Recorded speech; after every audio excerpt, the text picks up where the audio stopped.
In this tutorial, we are going to deconstruct the new map templates that come with UDK. As of June 2011 beta UDK, you have the ability to have 4 different map templates.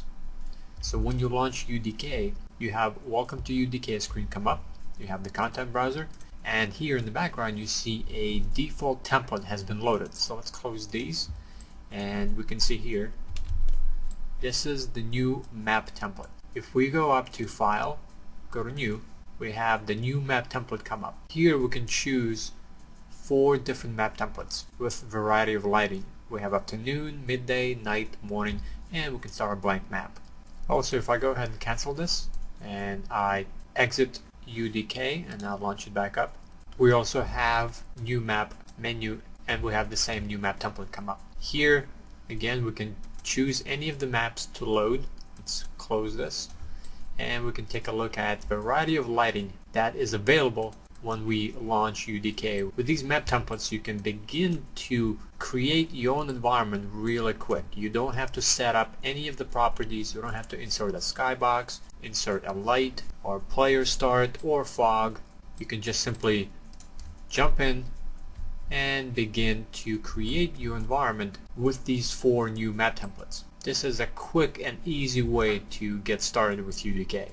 And if you want to launch a blank map, just go to File, New, and just launch a blank map with nothing in it. Now in this tutorial I'm going to deconstruct everything that you see in the map itself. We're going to talk about what it takes to have this map template created, what's in it, so you better understand what's going on behind the scenes. This way you can tweak any lighting properties, world properties, or knowing what it takes to create this, you can create your own. First, let's talk about how we can change this default map and set up our own default map to be launched. The default map is midday. This is what gets launched automatically when you start up UDK.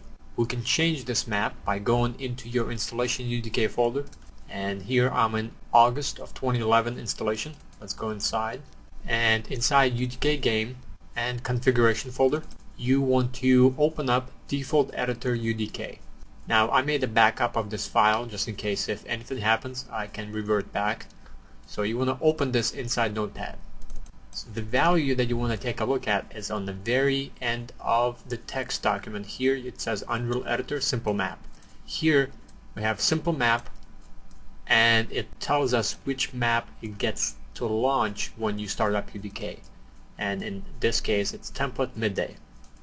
We can change this to any map inside the installation folder, so you can change it to any other template or you can change it to your own custom map that you're working on.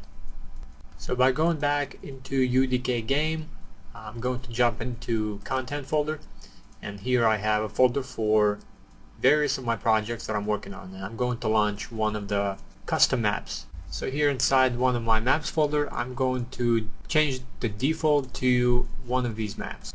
I'm going to copy and paste the path where this map is stored. Let's go back on here, and I'm going to leave the first few characters, and I'm going to get rid of engine, content, and all the rest of it afterwards.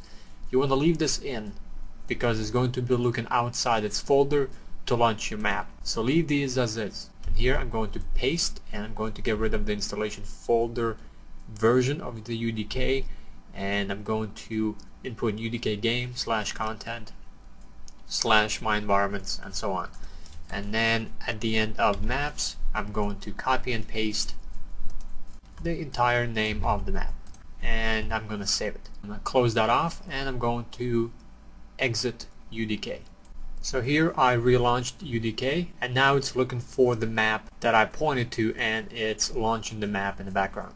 And here we are. If I close this off, here we have the map that I told it to launch. And if you want to revert back to the default and something isn't working properly, since we made the backup, we can go back in here and copy and paste it, and then we will have our default map show up at launch. Now let's take a look at what actors are being used inside these templates. There are a few things going on here right now behind the scenes to construct this template. First, we have light importance volume. This is being used to define an area where light is going to be calculated. This is a very important volume that needs to be inserted in all of your maps, and it will be defined by this yellow volume wireframe. Next, we have the skybox. If I double click on the skybox, this is an interrupt actor.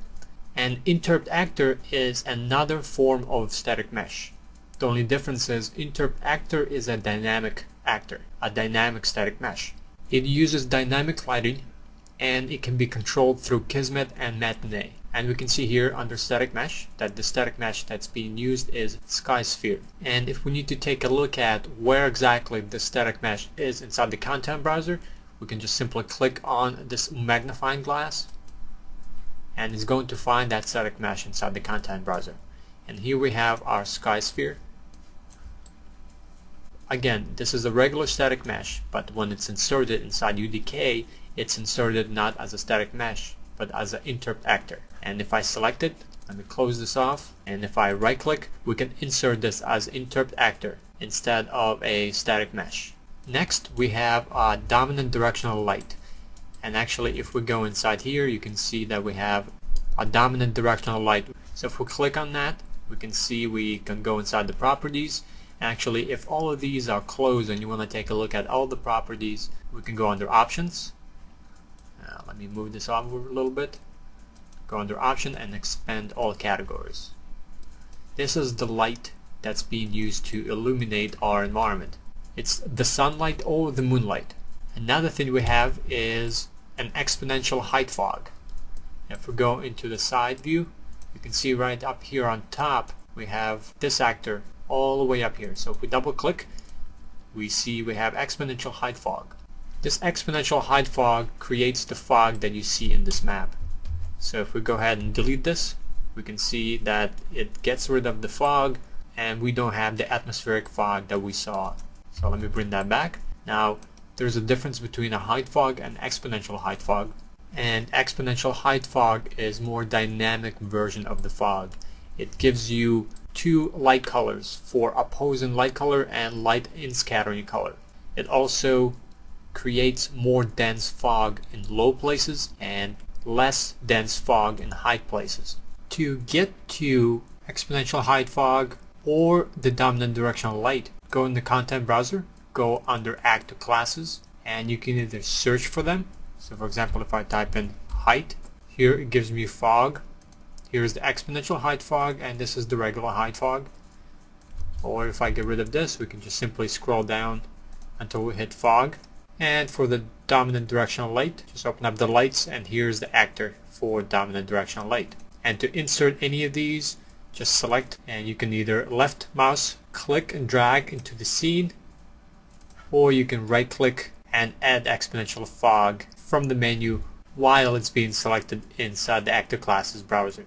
Then we also have two static meshes, one for the cube, and we can take a look at that the static mesh in the content browser, and we have material applied to that static mesh right down here on the rendering tab. And we also have the ground plane, which is another static mesh actor. Another actor we have is the player start.